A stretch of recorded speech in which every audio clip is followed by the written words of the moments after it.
저는 여러분들을 생각하면요, 차츰차츰 하나님께 감사하는 마음이 더 많아지고 커지는 것을 느낍니다. 여러분들을 보면은 제 마음에 뿌듯한 게 많아지고 또 어떨 때는 굉장히 자랑스럽기도 합니다. 왜냐하면은 우리들은 모두 다 어떤 면에서 작은 사람들이고 세상에서 볼 때는 그렇게 유명한 사람들도 아니잖아요. 가진 것도 그렇게 많지도 않고 그렇게 똑똑하지도 않고 사실 좀 그렇습니다. 그런데 마치 빌라델비아 교인들이 작은 능력에도 말씀을 지키고 예수를 귀하게 생각하고 또 인내의 말씀을 지키면서 면류관을 얻기까지 달려갔듯이 제가 보니까 여러분들 중에서 상당수의 분들은 그렇게 살아가고 있는 것을 봅니다. 그래서 하나님께 정말 감사하고 여러분들을 섬기는 목회자로서 제 마음이 기쁜 게 사실입니다. 간절히 여러분들을 축복하며 부탁합니다. 부디 인내의 말씀을 여러분들도 잘 지켜서 여러분들을 위해 예비된 면류관을 다 받아 쓰시기를 주의 이름으로 축복합니다. 오늘 본문 말씀에도 보면은 로마 교우들을 사도 바울이 생각하면서 하나님께 저처럼 감사한다고 이렇게 나와 있습니다. 그 이유는 그들이 믿음을 가졌기 때문인데 그들의 믿음이 벌써 온 세상에 알려져 가지고 세상 사람들이 로마 사람들의 상당수가 예수를 믿는다, 믿음을 가지고 있다라고 하는 사실을 알고 있었기 때문입니다. 이 사실로 인해서 사도 바울이 대단히 기뻐하고 하나님께 감사합니다. 이 자랑스러운 로마 교회에 바울이 편지를 하면서 바울은 내가 너희들을 로마 교회를 꼭 방문해 보고 싶다, 여러분들을 만나고 싶습니다라고 하는 간절한 소망을 피력을 해요.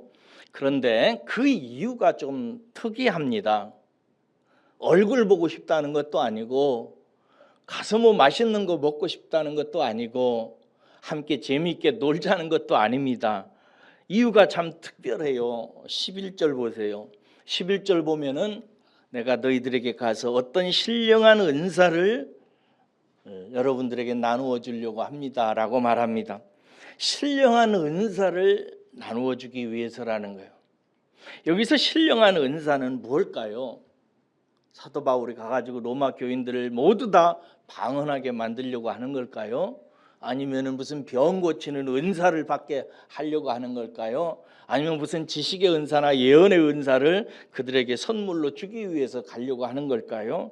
아닙니다. 영어 성경에 보면은 spiritual gift라고 돼 있어요. 영적인 선물이라고 이렇게 돼 있어요. 그리고 어떤 말의 뜻은 항상 문맥에 비추어서 해석을 해야 되는데 15절에 문맥을 따라서 이 신령한 은사가 무엇인지를 우리는 발견할 수 있습니다. 그것은 그들에게 복음을 전하려고 한다는 것입니다. 14절에서 15절 함께 읽겠습니다. 시작. 헬라인이나 야만인이나 지혜 있는 자나 어리석은 자에게 다 내가 빚진 자라. 그러므로 나는 할 수 있는 대로 로마에 있는 너희에게도 복음 전하기를 원하노라. 이렇게 되어 있습니다. 그런데 여러분, 저를 보세요. 좀 이상하지 않아요? 그들은 이미 예수에 대한 복음을 믿고 구원받은 사람들이잖아요. 로마 교인들이니까. 심지어 그들의 믿음이 온 세상에 전파됐어요. 그런데 이런 교인들에게 사도 바울이 신령한 선물을 가지고 가고 싶다. 그래서 그 신령한 선물을 너희들에게 주려고 한다. 이 신령한 선물에 대해서는 내가 헬라인이나 유대인들이나 모두에게 빚진 자다 라고 말하면서 이 신령한 선물을 할 수 있는 대로 너희에게도 주고 싶다라고 말하면서 너희에게 복음 전하고 싶다라고 얘기해요. 여러분, 복음은 불신자들에게 필요한 거잖아요. 그죠? 불신자들이 복음을 듣고 예수를 믿고 구원받게 하기 위해서 복음 전한다 우리 하잖아요. 근데 여기 지금 로마 교인들은 이미 예수를 믿고 그들의 신앙이 널리 전파됐어요. 그런데 사도 바울이 새삼스럽게 그들에게 이 놀라운 영적인 선물을 너희들에게 꼭 찾아가서 주고 싶다라고 말하면서 그 선물인 복음을 너희들에게 전하고 싶다라고 얘기해요. 여러분, 제가 로마서 강해를 시작하면서 2주간의 설교 제목을 다시 복음 앞으로라고 이렇게 제목을 정했잖아요. 이상하지 않으세요? 복음은 불신자에게 필요한데 또 우리들을 무슨 다른 복음 앞으로 인도하는가라고 생각하실지도 모르겠어요. 물론 복음은 불신자들에게 필요합니다. 그런데 기억하십시오. 복음은 우리들에게 더 필요합니다. 사도 바울이 이미 믿음이 온 세상에 전파된 그들을 향해서 놀라운 영적인 선물로서 복음을 내가 너희들에게 전하고 싶다. 나는 빚진 심정으로 이것을 너희들에게 전하고 싶다라고 말했듯이 복음은 사실은 믿는 사람들에게 훨씬 더 필요하고 중요한 문제입니다.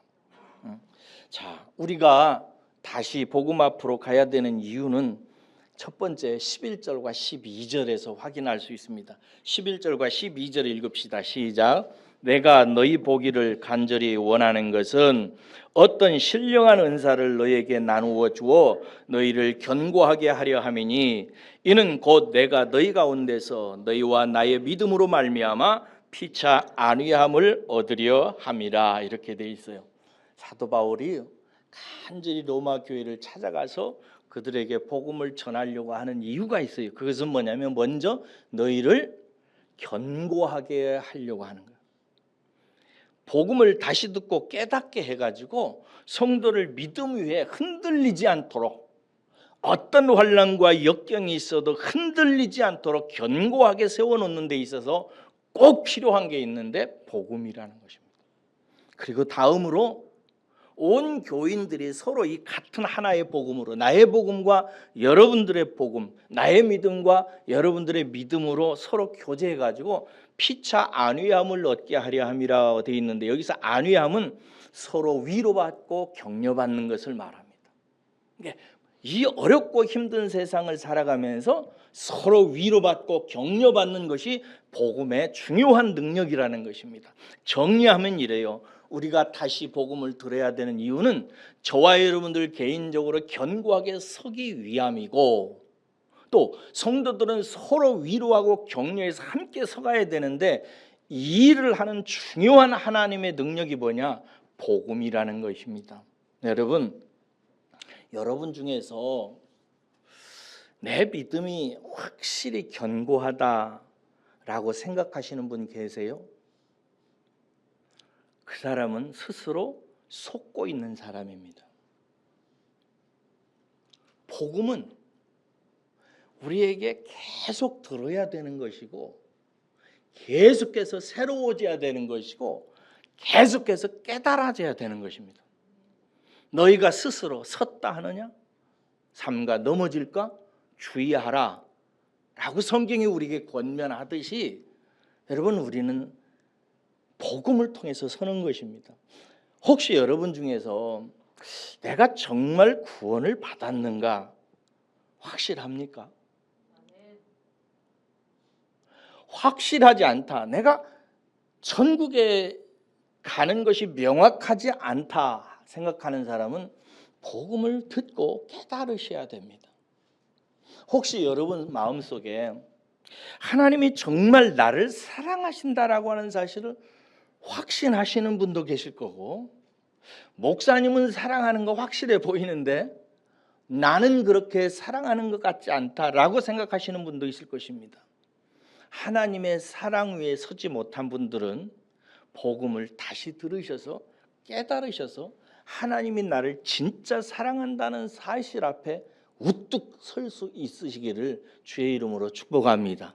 하나님이 내 인생을 붙드시고 내가 어디를 가든지 나와 함께 동행하며 나의 생사화복을 붙드시고 내가 아버지 하나님 앞에 영원히 안기는 그 순간까지 나를 인도하실 것을 확실히 믿는 분 계십니까? 그렇지 못하다면 그 사람은 복음을 다시 들어야 됩니다. 아들을 키우면서, 딸을 키우면서 내 아들이, 내 딸이 하나님 손에 확실히 붙잡혀 있고, 하나님은 내가 아들과 딸들을 축복하며 기도하면 하나님이 반드시 내 아들과 딸을 붙드실 것을 굳게 믿으시는 분이 있고, 못 믿는 분이 계십니다. 못 믿는 분은 다시 복음을 들으셔야 됩니다. 우리에게 복음이 필요한 것은 왜 그런가? 견고히 서기 위함입니다. 이 거짓과 혼란과 무질서와 두려움과 염려와 걱정과 온갖 것이 난무한 세상 속에 살면서 예수 그리스도 안에 나타나는 복음으로 말미암아 하나님께서 나와 내 가족과 내 인생을 확실하게 붙들고 계시다는 사실이 명확해져서 내 마음속에 샬롬, 평강이 자리 잡기까지, 그것이 다시 흔들리면 또다시 우리는 계속해서 복음을 들어야 됩니다. 그리고 우리가 서는 것은 홀로 서는 것이 아니라 서로 안위함으로 서는 것입니다. 신앙생활은 혼자 하는 것이 아닙니다. 함께 하는 것입니다. 나는 내가 알아서 하나님과 신앙관계를 알아서 하겠다. 정말 위험한 사람입니다. 그 사람은 자기의 신앙을, 자기의 믿음을 믿는 사람입니다. 아니요. 하나님은 우리를 한 교회로 부르셨습니다. 한 복음으로, 한 복음을 믿는 그 믿음 안에서 서로 위로하고 격려하고 서로 기도해주며 함께 세워져 가는 것이 교회이고, 이 교회의 완성이 하나님 나라 천국입니다. 그래서 천국은 서로 기대고 서로 의지하고 서로 위로하고 격려하면서 살아가는 교회를 통해서 완성되어지는 것입니다. 그러므로 사랑하는 여러분, 여러분이 견고히 서기까지, 그리고 온 교회가 하나가 되어서 천국이 되기까지 우리는 끊임없이 복음을 드려야 된다고 하는 이 진리를 꼭 마음속에 새기시기를 주의 이름으로 축복합니다. 복음을 다시 들어야 되는 또 하나의 중요한 이유가 있습니다. 13절 보세요. 13절입니다. 읽겠습니다. 시작.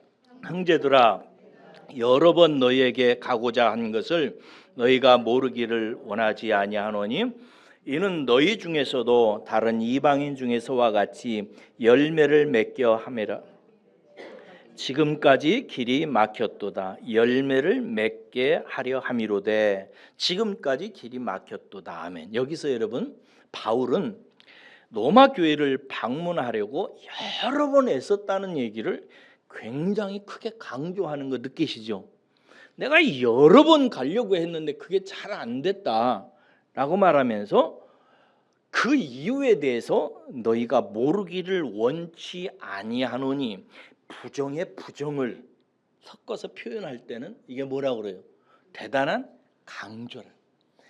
내가 왜 이렇게 여러 번 여러분들에게 가서 여러분들에게 복음을 전하려고 애썼는지를 여러분들은 꼭 아셔야 됩니다라는 얘기예요. 중요하다는 거예요. 그게 뭐예요? 이는 너희 중에서도 다른 이방인 중에서와 같이 열매를 맺게 하려 함이로다. 이렇게 돼요. 로마 교회 여러분들이 다른 이방인 교인들이 맺는 그 열매를 여러분들도 꼭 맺어야 하기 때문이다라는 거예요. 그들을 믿기는 믿는데 믿음에서 끝나는 것이 아니라 열매로 나타나야 되기 때문에 이 사실을 하기 위해서 여러분들에게 나는 복음을 전해야 되고, 복음을 전하는 이유는 여러분들이 꼭 열매를 맺게 하기 위해서라는 거예요. 사랑하는 여러분, 자, 중요합니다. 생각해 봅시다. 여러분들은 신자의 열매에 대해서 어느 정도 중요하다고 생각하십니까? 우리는 예수님을 믿는 사람들이잖아요. 그래서 우리를 가리켜서 신자라 이런단 말이에요. 신자는 열매를 맺어야 되는데 이게 어느 정도 중요할까요? 여러분들은 예수를 믿기만 하면 구원을 얻는다, 이 말 믿으시죠? 예수를 믿으면 끝나는 겁니다. 그런데 또 성경에는 열매를 맺으라고 해요? 안 맺어도 된다고 그래요? 반드시 맺으라고 그러죠. 여기서 혼란스러워합니다, 성도들이. 어디에서는 예수만 믿으면 천국이라고 하는데 또 어디에서는 열매가 없으면 쭉정이라고 버린다고 한단 말이에요. 다음 주에 이제 열매에 대해서 여러분들에게 말씀을 드리겠는데, 아무튼 열매가 없으면 안 된다고 성경은 얘기하는 것처럼 보여요. 그러면 이렇게 생각할 수 있죠. 그러면 은혜도 사람의 행위가 보태져야 되는 건가? 얼핏 보기 예수님을 믿기만 하면 은혜로 구원받는다고 하는데 또 우리의 행위를 요청한단 말이에요, 열매로. 그러니까 이게 어디서는 은혜로만 이렇게 말하는 것 같고 어디서는 열매도 행위도 우리의 의도 이렇게 주장하는 것 같이 들린단 말이에요. 여러분, 이게 쉽지 않습니다. 이런 의문은요, 여러분들이 이런 의문이 들거든 정말 이런 문제는 명확히 하고 넘어가야 됩니다. 그렇지 않으면 견고하게 못 써요. 명확히 해야 됩니다. 자, 마태복음 7장 19절 가보세요. 마태복음 7장 19절에서 21절까지 보겠는데요. 여러분이 잘 알다시피 마태복음 5장에서부터 7장까지는 산상수훈입니다. 예수님께서 자기를 따르는 천국에 초대된 제자들에게 산상보훈, 정말 좋은 말씀을 주신 것을 기록한 부분입니다. 여기에서 이 산상수훈이 끝나갈 쯤 됐을 때 예수님께서 거짓 선지자들, 요즘 말하면 가짜 목사들에 대해서 얘기합니다. 이게 중요하기 때문입니다. 거기 제가 읽으면서 설명드리겠습니다. 거짓 선지자들을 삼가라. 양의 옷을 입고 너에게 나오나 속에는 노략질하는 일이라. 그들의 열매로 그들을 알지니. 뭘로 알으라고요? 열매로 그들을 판별하라는 거예요. 가시나무에서 포도를 또는 엉겅퀴에서 무화과를 따겠느냐? 그럴 수 없다는 거죠. 이와 같이 좋은 나무마다 아름다운 열매를 맺고 못된 나무가 나쁜 열매를 맺나니 좋은 나무가 나쁜 열매를 맺을 수 없고 못된 나무가 아름다운 열매를 맺을 수 없느니라. 아름다운 열매를 맺지 아니하는 나무마다 찍혀 불에 던져지느니라. 지옥 간다는 얘기예요. 이러므로 그들의 열매로 그들을 알리라. 나더러 주여 주여 하는 자마다 천국에 들어갈 것이 아니요 다만 하늘에 계신 내 아버지의 뜻대로 행하는 자라에 들어가리라. 뭐 하는 자라에 들어간다고요? 행하는 자라에 들어간다고 얘기를 해요. 여기 보세요. 자, 여기서 거짓 선지자, 요즘 말로 말하면 가짜 목사들 구별법을 말씀하고 계세요. 근데 이것을 통해서 우리는 신앙과 열매에 대해서 이치를 깨달을 수가 있어요. 열매로 진짜인지 가짜인지 여부를 알 수 있다는 것입니다. 최근에 오늘 아침에도 제가 가족들이 그런 얘기 했는데, 진짜 존경했던 목사님인데 나이가 들어서 교회 재산을 자기에게 다 빼돌리고 은퇴도 하지 아니하고 아주 혐오스러운 모습으로 변화되는 사람들이 있습니다. 기억하세요? 좋은 나무는 좋은 열매를 맺고요, 나쁜 나무는 나쁜 열매를 맺습니다. 절대 좋은 나무가 나쁜 열매를 맺지 않고요, 나쁜 나무가 좋은 열매를 맺는 법이 없습니다. 그러므로 여러분, 좋은 나무, 진짜 믿음을 가진 자는 반드시 좋은 열매를 맺게 되어 있습니다. 그러니까 이 두 가지는 원인과 결과이지 따로 노는 것은 아니에요. 가짜 성도는 좋은 열매를 못 맺어요. 좋은 열매를 맺는 성도는 좋은 나무이기 때문에 그런 거예요. 그러니까 좋은 나무는 원인이고 이유이고 근원이고 좋은 열매는 결과요, 열매인 것입니다. 이것을 기억하시. 그래서 성도가 진짜 구원을 받은 좋은 믿음을 가지고 있는 좋은 나무의 경우, 정말 참 복음을 깨닫고 거듭난 사람은 반드시 그 행위로 열매를, 좋은 열매를 내게 되어 있습니다. 예수님은요, 요한복음 4장에 보면 좋은 나무로부터 좋은 열매, 영생의 열매를 거두시는 분으로 소개되고 있어요. 그리고 좋은 열매를 맺지 않는 나무는 가짜라는 사실을 우리는 알게 됩니다. 요한복음 3장 7절에서 10절을 보면은요, 제가 읽어드릴게요. 그냥 듣기만 하세요. 요한이 많은 바리새인과 사두개인들이 세례 베푸는 대로 오는 것을 보고 이르되, 독사의 자식들아, 누가 너희를 가르쳐 임박한 진노를 피하라 하더냐. 그러므로 회개에 합당한 열매를 맺고 속으로 아브라함이 우리 조상이라고 생각하지 말라. 내가 너희에게 이르노니 하나님이 능히 이 돌들로도 아브라함의 자손이 되게 하시리라. 이미 도끼가 나무 뿌리에 놓였으니 좋은 열매를 맺지 아니하는 나무마다 불에 찍혀 던져지느니라. 이렇게 돼 있어요. 찍혀 불에 던져지느니라 이렇게 돼 있어요. 여기 보면 바리새인과 서기관들에게 대해서 세례요한이 하는 소리예요. 너희들은 가짜 나무라 이 말이에요. 그런데 여러분이 보다시피 이게 간단한 문제가 아니라 이스라엘이라는 구약 역사에 바리새인과 서기관들은 엄청난 선지자들이요, 목회자들이요, 목사들이요, 요즘 말로 말하면 그런 사람들이에요. 바리새인들이 걸어가면 일반 평신도들은요, 그들에게 경의를 표했고 그들을 존경했고 다 따랐어요. 요즘 말로 말하면 대형 목사들과 같은 사람들이고 유명한 분들이에요. 그런데 이들에 대해서 세례요한이 뭐라면 가짜라고 얘기하는 거예요. 너희들 인생의 뿌리에 이미 도끼가 박혀 있다 이거예요. 그러면서 말하기를 좋은 열매를 맺지 아니하는 나무마다 찍혀 불에 던져진다 이렇게 얘기해요. 여러분, 그래서 예수님은 제자들에게 이 사실을, 좋은 나무는 반드시 좋은 열매를 맺게 되어 있다, 나로 말미암아 복음을 듣고 나를 믿는 자는 반드시 좋은 열매로 나타나야 된다라는 사실을 제자들에게 아주 선명하게 교육시키려고 마태복음 21장에 보면 이른 아침에 일어나서 시장하시자 예루살렘 성에서 나와서 길가에 있는 한 무화과나무 앞으로 가요. 무화과나무 앞에 가서 무화과나무에서 뭘 구해요? 찾으세요? 열매를, 무화과나무 열매를 찾아요. 무화과나무 열매를 얻자 무화과나무를 저주해 버립니다. 그러자 무화과나무가 그 다음날 말라 죽어버려요. 이것을 보고 제자들이 그들이 보았더라 이렇게, 여기서 너무나 충격을 받아서 자세히 보고 제자들이 마음에 새겼던 것입니다. 여러분들은 자 이제 스스로를 생각해 보세요. 여러분들은 좋은 나무예요, 나쁜 나무예요?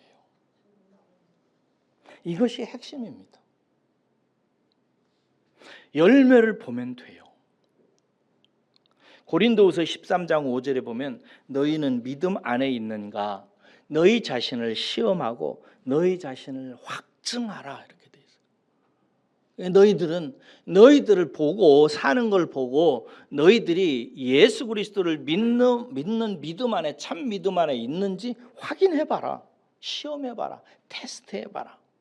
그리고 너 자신이 가짜인지 진짜인지 확증을 해야 된다라고 얘기해요. 확증할 수 있으니까 확증하라고 할 거 아니겠어요? 생각해 보세요. 바울이 로마 교회를 방문하려고 여러 번 애쓴 것을 바울이 얘기하면서 너희가 이 사실을 모르기를 원치 아니하노니라고 하면서 너희 중에서 반드시 열매를 맺게 해야 되기 때문에 내가 이 좋은 영적인 선물인 복음을 가서 전하기를 원한다고 하는 이 바울의 대단한 강조를 여러분 마음속에 새기셔야 돼요. 그래서 혹시 여러분 마음속에 나는 아직 구원을 받았는지 안 받았는지 잘 모르겠다, 하나님이 정말 나를 사랑하시는지 글쎄 잘 모르겠다, 하나님이 나의 인생을 붙들고 계신지 아니면 내가 잘해야 내 인생이 살아낼 것 같아서 내가 직장 문제나 돈 문제나 이런 문제가 몸부림치는지, 이런 여러 가지를 생각하면서 스스로 확증하세요. 내가 믿음 안에 있는지. 이게 중요합니다. 그리고 사랑하는 여러분, 저와 여러분들은 꼭 이제부터 전해지는 로마서의 복음, 이 참 복음을 들으면서 여러분들이 좋은 나무 되시기를 주의 이름으로 축복합니다. 그러면 성도와 교회를 견고하게 세우고 열매 맺게 하는 것은 무엇인가? 이게 중요해요. 여기서 주의해야 됩니다. 이런 말씀 드리면 여러분들이 마음속에 내가 열매를 맺어야 되겠다, 열심히 살아야 되겠네 결심할 수 있어요. 그러시면 안 됩니다. 여기에서 출발하면 끝장납니다. 주목해야 될 것은 열매는 결과요. 좋은 열매는 어디에서 나온 거예요? 좋은 나무에서 나온 것입니다. 결과보다 원인이 중요해요. 무엇이 나를 견고한 신앙으로 만들어내고 무엇이 내 인생을 열매 맺는 인생으로 만들어내는가, 이것을 깊이 생각하셔야 돼요. 그것은 복음입니다. 복음이 좋은 나무를 만들어요. 좋은 나무만 되면 자연스럽게 좋은 열매가 맺힙니다. 이건 그냥 따라오는 거예요. 좋은 나무가 좋은 열매를 맺지 나쁜 나무인데 노력하고 수고한다고 해서 좋은 열매를 맺는 것 아닙니다. 그러면 어떻게 좋은 열매가 되는가? 좋은 열매를 만드는 것이 복음이니까, 좋은 나무를 만드는 것이 복음이니까 복음을 잘 듣고 깨달으면 됩니다. 이것이 유일한 방법입니다. 그러면 누구든지 견고하게 되고 열매를 맺는 인생으로 바뀌어지고 그의 삶에는 좋은 열매가 주렁주렁 맺히기 시작합니다. 여러분, 복음 기도 신문이라고 하는 신문이 있더라고요. 제가 거기서 기사를 읽다가 서찬미 이진석 집사라는 분의 두 부부의 간증을 이렇게 읽었어요. 이런 이야기입니다. 서찬미 집사는요, 서울 출신인데 모태신앙이에요. 모태신앙이 뭔지 알죠? 태어나면서 엄마 아빠가 예수를 믿어서 어렸을 때부터 그냥 교회 다니고 신앙생활을 한 거예요. 그런데 감사하게도 이 부모님이 아주 독실한 크리스찬이었던가 봐요. 그래서 신앙생활을 어렸을 때부터 잘 받은 거예요. 그래서 나름대로 자기는 그 믿음과 신앙이 괜찮다고 이 서집사님이 생각하셨어요. 그런데 이제 청소년기를 지나서 부모를 떠날 때쯤 됐을 때 이제 서울의 대학에 들어가게 돼서 대학 생활을 하다 보니까 이제 서서 이제 세상 문화를 알고 세상에 섞이기 시작하면서 얘가 이제 조금 변하기 시작하는 거예요. 그렇게 변하기 시작할 때 결정타를 맞게 되는데, 그렇게 믿고 신뢰했던 아버지와 어머니가, 신앙 좋은 이 부부가, 부모님이 서로 이혼한 거예요. 이것이 너무 충격이 돼가지고 이 서찬미 집사님이 이 일로 인해서 신앙이 흔들렸고 하나님을 이제 원망한 거예요. 우리 부모님이 어떻게 사셨는데, 어떻게 교회 다니면서 충성하고 일을 많이 하셨는데 우리 부모님의 인생을 이렇게 만드시는가 생각해서 하나님께 원망했어요. 그래서 이제 뭐 연애에 열심을 냈고, 그래서 남자를 만나서 가정을 꾸리게 됐는데 얼마 되지 않아서 남편이 실직을 하게 됩니다. 실직을 하게 되면서 고부간의 갈등까지, 시어머니와의 관계가 대단히 안 좋아지기 시작해요. 그러면서 얽혀져 가지고 남편하고도 뭐 이혼 직전까지 이렇게 가게 된 겁니다. 이 서찬미 집사님이 마음에 인생이 망했다는 생각이 들고 우울증이 찾아와요. 그러면서 하나님을 원망합니다. 그러다가 어느 날 진짜 죽을 것 같아서 어떤 사람의 초대를 받아서 복음학교에 가게 되고 거기에서 복음을 듣게 됩니다. 그리고 나서 이 사람이 회복되어져요. 회복될 때 복음을 들으면서 뭘 듣고 기쁘게 깨달았냐면, 하나님이 예수 그리스도를 통해서 나를 얼마나 사랑하셔서 당신의 십자가로 하나님의 아들과 딸로 부르셨는지에 대한 분명한 이치를 잘 듣고 이해하고 깊이 깨달은 거예요. 그러자 다시 그 예수님이 좋아지고 하나님의 인도하심을 믿게 되었고, 그 인도하심 가운데서 내가 내 인생을 다시 한번 제대로 살아봐야 되겠다라고 하는 생각이 들어서 무너져가는 가정을 살리려고 남편에게 최선을 다하기 시작합니다.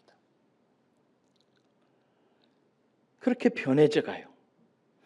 이런 것을 보면서 남편 이진석 집사가 처음에는 이렇게 갑자기, 그전에는 그렇게 싸우던 아내가 어느 날부터 변하기 시작해서 자기에게 잘해주는 것에 대해서 무슨 흑심이 있나 싶어가지고 반감이 있었는데, 자기가 술 먹고 와서 집에 와서 난동을 부려도 아내가 여전히 사랑하고 그전과 다른 모습을 보여주는 것을 보면서 이 남편의 마음속에 아내가 변했다는 사실을 알게 돼요. 그리고 아내를 변화시킨 그 예수님에 대해서 관심을 갖기 시작하고, 아내를 통해서 2011년도에 복음을 자세히 듣게 됩니다. 이 복음을 듣고 이 서 권사님은 지금까지, 서 집사님은 지금까지 살아왔던 자기 자신의 삶에 묻어있는 모든 죄악을 하나님께 철저히 회개하고 예수님께 나아가기 시작합니다. 그러자 그가 변화되어져요. 그래가지고 나중에는 이 두 부부가 복음을 듣고 내면의 상처가 치유되어집니다. 가정이 다시 화목해지고 사랑하는 사이가 돼요. 이 모든 것이 하나님의 은혜가 우리를 붙들고 있고 하나님이 우리를 돌보시고 계시다고 하는 확신이 서서 우리가 어디에 가서 무엇을 해도 하나님께서 우리를 붙드시기에 하나님 기뻐하시는 이 복음을 위해서 살겠노라고 생각하고 이 두 부부가 아프리카 선교사로 지원을 하게 됩니다. 선교 훈련을 받고 아프리카 선교지로 파송을 받습니다. 또 하나 얘기해 줄게요. 척 콜슨이라고 하는 닉슨 대통령의 특별 보좌관이 있었어요.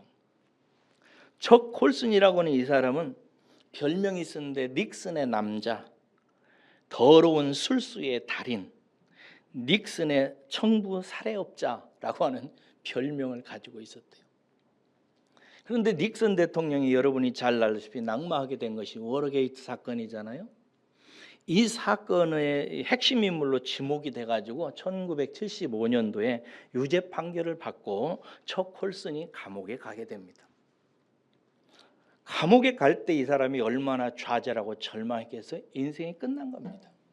그런데 한 친구로부터 C.S. 루이스가 쓴 단순한 기독교라고 하는 책을 받아 읽으면서 복음을 접하게 되고, 거기에서 지금까지 살아왔던 삶을 철저하게 회개하고 극적으로 삶이 바뀝니다.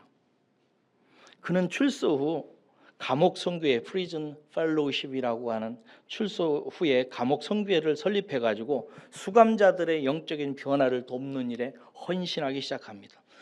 무려 30년 동안 죄수들에게 복음을 전했고 그의 사역은 미국 50개 주 1300개 교도소에게 실행되었고 전 세계 110개국으로 확대되어졌습니다.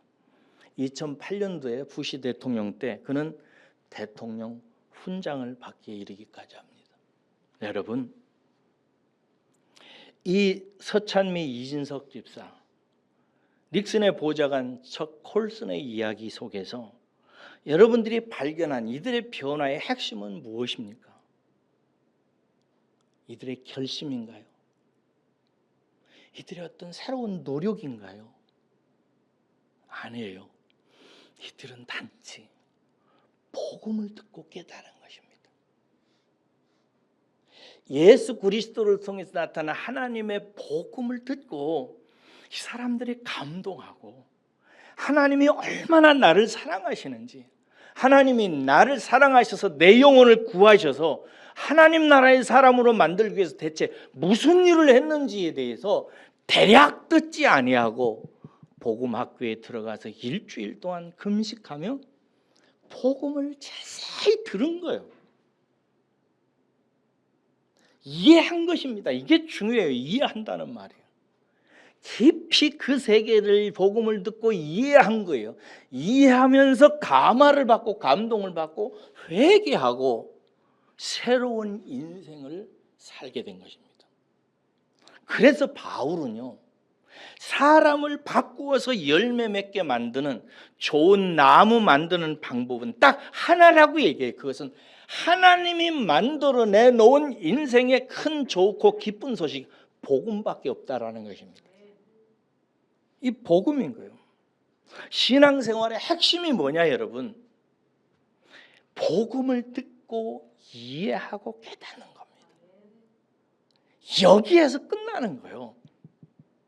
복음을 듣고 이해하고 깨달으면은 이 사람은 삶이 바뀌어져요. 생각이 바뀌어져요. 인격이 바뀌어집니다. 잘못된 신앙은 어디에서 어그러지는가? 나무가 되려고 하지 않고 열매를 만들어내려고 하는 거예요. 나무보다 열매에 집중하게 되면 이 사람은 헛길로 가기 시작합니다. 우리는 끊임없이 좋은 나무가 되게 하는 복음으로 가야지. 내가 충성해야지. 내가 더 헌금해야지. 내가 전도해야지. 막 많이 내가 하나님께 인정받아야지. 그래서 하나님 앞에서 나오는 떡고물을 많이 받아먹는 인생이 돼야지 라고 생각하는 쪽으로 나가면 나갈수록 이 사람은 은혜에서 멀어져 가고 나중에 죽정이가 되는 것입니다. 일반적으로 행위를 거쳐서 좋은 열매를 내려고 하는 경향성이 사람들에게 다 있어요. 이런 분들의 특징은 어떤 분이냐? 성실하고 착한 분들입니다. 좋은 분들이에요.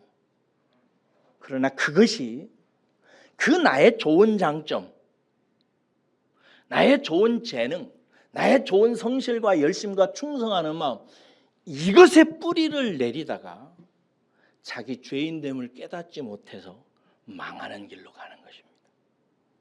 제가 좀 재밌는 얘기를 할게요. 농부 김용훈 집사님이 계셨어요. 꾸며낸 얘기입니다. 농부 김용훈 집사님하고 최영훈 집사님이 있었다고 합시다. 농부 김용훈 집사는 어느 날 복음을 듣고 이해하고 그 복음에 있는 내용을 이해하고 나서 하나님의 놀라운 사랑과 은혜에 대해서 감동하고 깨달았습니다. 하나님이 예수 안에서 나를 이렇게 완벽하게 구원하고 나를 이렇게 사랑했구나 라고 하는 사실을 깊이 깨달은 김용훈 집사님은 그 후부터 예수님이 좋아졌어요. 그래서 예수님을 사랑하는 마음으로 예수님의 말씀을 자꾸 연애 편지 읽듯 읽고 예수님을 만나서 연애 생활을 하듯 예수님과 기도로 동행했어요. 그러다가 어느 날 예수님께서 김용훈 집사님에게 너는 열매 있는 인생에 대해서 깨달아야 돼, 그 길로 가야 된다는 큰 감동을 주십니다. 그러자 김용훈 집사님은 자기에게 있는 엉겅퀴가만 잔뜩 난 작은 밭을 일구기 시작합니다.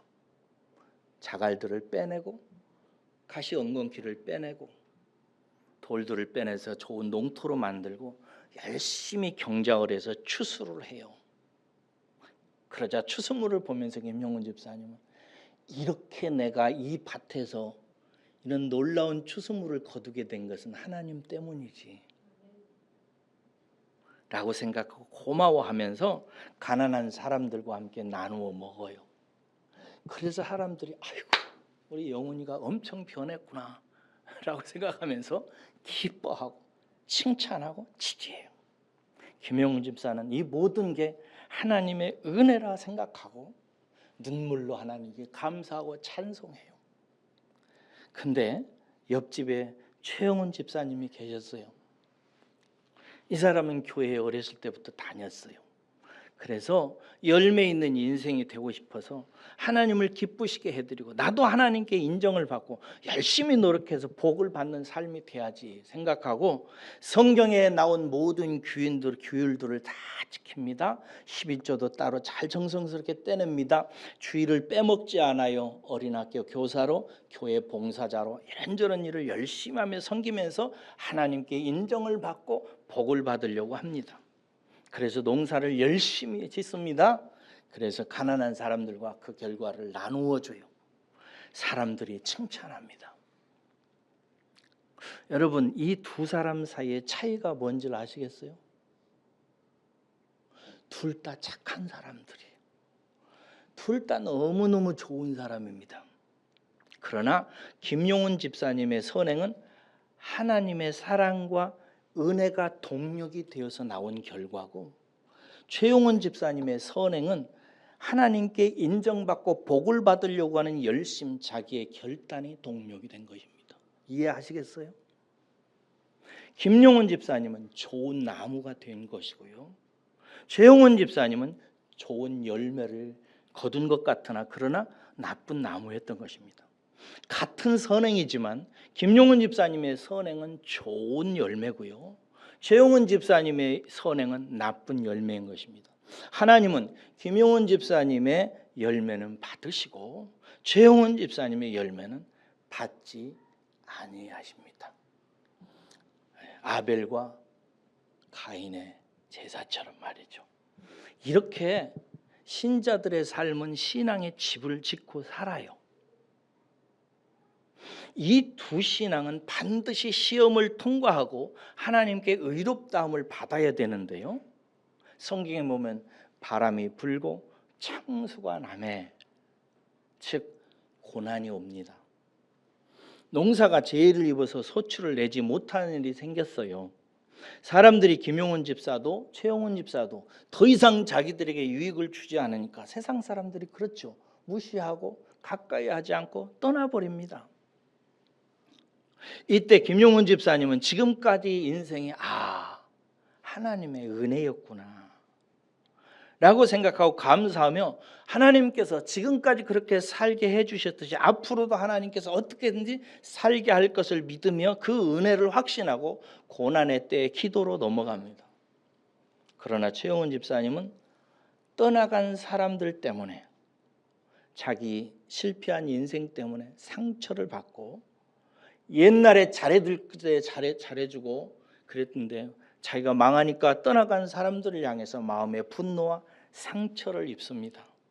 그리고 자신의 선한 마음을 알아주지 않은 하나님도 원망합니다.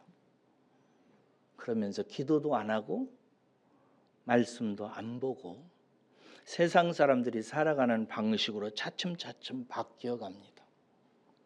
김용훈 집사님은 알곡이고 최용훈 집사님은 쭉정입니다.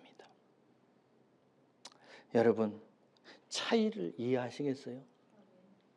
여러분의 인생을 하나님의 사랑과 은혜의 복음 위에 세워놓으세요. 기억하세요. 은혜의 인생은 은혜의 복음이 만들어냅니다. 내가 만들어내는 게 아니에요. 부름을 받은 자들의 제자들에게 예수님께서 마태복음 5장, 6장, 7장에서 산상수훈을 하잖아요.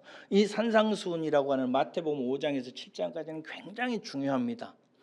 여기 보면은 예수님께서 천국의 백성으로 부름을 받은 제자들, 요즘 말로 하면 교인들에게 산상에서, 산 꼭대기의 산 위에서 정말 복된 말씀을 하는 이야기를 하세요. 이 귀한 말씀의 제일 마지막에서 예수님께서 하시는 것이 아까 읽은 거짓 선지자들 얘기입니다. 이게 정말 중요해요. 왜 그러시겠어요? 거짓 목사들이 너무나도 위험하기 때문에 그런 것입니다. 이 문제를 분별하는 것이 복된 인생으로 나아가는데 정말 중요해요. 다시 한번 가보십시다, 여러분. 마태복음 7장 15절에서 20절 가보세요.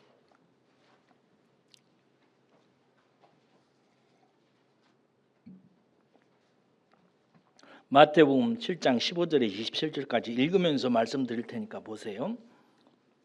이 복된 산상수훈 마지막 교훈을 이렇게 하세요.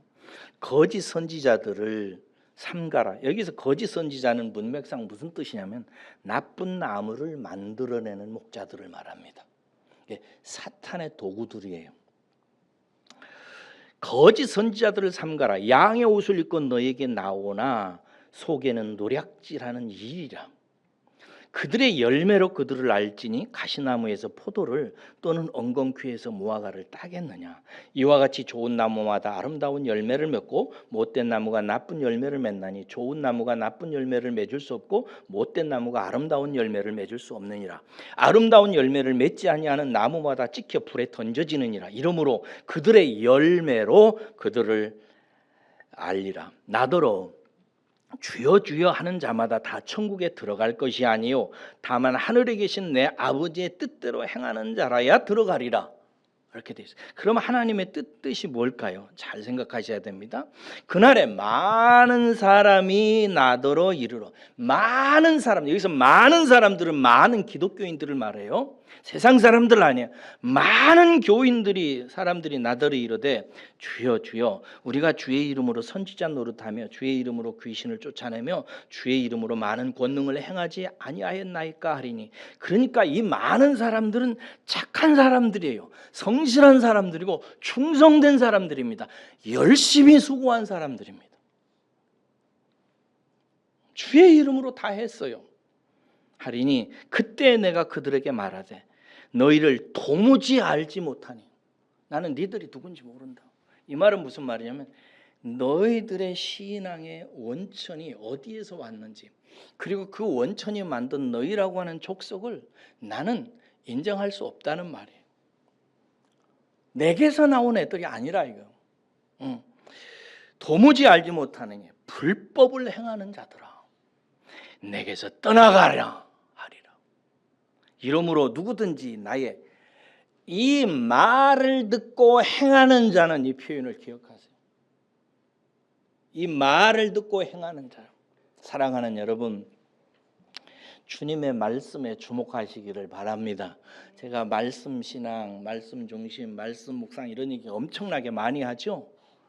우리의 신앙은 말씀에 뿌리를 둬야 돼요. 다른 데서 끄집어 오는 것 아니에요. 누가 어떤 사람이 이렇게 기도를 했더니 자식이 잘 됐더라. 이렇게 헌금을 하고 이렇게 전도했더니 그 집안이 뭐가 어떻게 됐더라. 이런 사람의 말, 불법을 행하는 자들의 말을 듣지 마세요. 성경으로 가셔야 돼요. 할렐루야. 성경은 그런 얘기를 하지를 않습니다. 하지 않아요. 여러분, 믿음이 견고하기를 원하십니까? 믿음이 견고해지려면 복음으로 다시 가셔야 돼요. 예수님이 나를 사랑하시는지 잘 모르겠다. 요새 내 인생에 하나님의 인도하심을 정말 받고 있는지 확실하지 않다. 어떨 때는 심지어 내가 이러다가 천국 가게 되겠나? 라고 생각이 든다.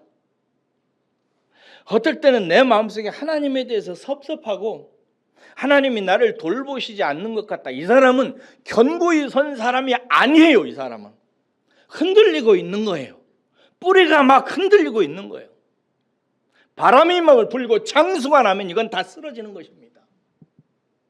그러면 나중에 목사님 섭섭합니다. 뭐 성도에게 무슨 한마디 듣고 그게 못 견뎌가지고 막 잠을 못 이루고 내가 이렇게 고생하는데 하나님은 뭐 하시는가 원망이 들고 막 이래요. 이런 사람들은 빨리 복음을 다시 들으셔야 돼요. 할렐루야. 복음을 들으셔야 돼요. 다른 사람들 문제가 아니라고요. 목사 문제가 아니에요. 교회 문제가 아니에요. 세상 문제 아닙니다. 당신 문제예요. 복음으로 가셔야 돼요. 다시 복음을 들어야 되고 우리는 그 복음으로 서로 위로하고 안위함을 받아야 돼요. 할렐루야. 그리고 그 복음으로 좋은 나무가 되어야 되고 좋은 나무가 되면 좋은 열매는 자동으로 맺혀지기 시작합니다. 자꾸 말씀으로 가서 묵상하고 생각하다 보면 안 변할 수가 없어요. 차후에 날선 검과 같이 모든 영과 혼과 골수와 관절을 찔러 쪼개기까지 하는 하나님의 능력이 내 안에서 말씀으로 역사하는데 내가 안 변한다고요? 내 생각이 고정된다고요? 아니, 그런 일은 없어요. 하나님의 교훈은 하나님의 감동으로 된 것으로 교훈과 책망과 바르게 함과 의로 교육하기에 뭐하니? 유익하니 우리를 변화시킵니다. 자, 다음 주일부터 이제 본격적으로 복음으로 들어갑니다. 잘 묵상하고 오셔서 복음 앞으로 다시 가시는 저와 여러분들 되십시다. 할렐루야. 예, 기도하겠습니다.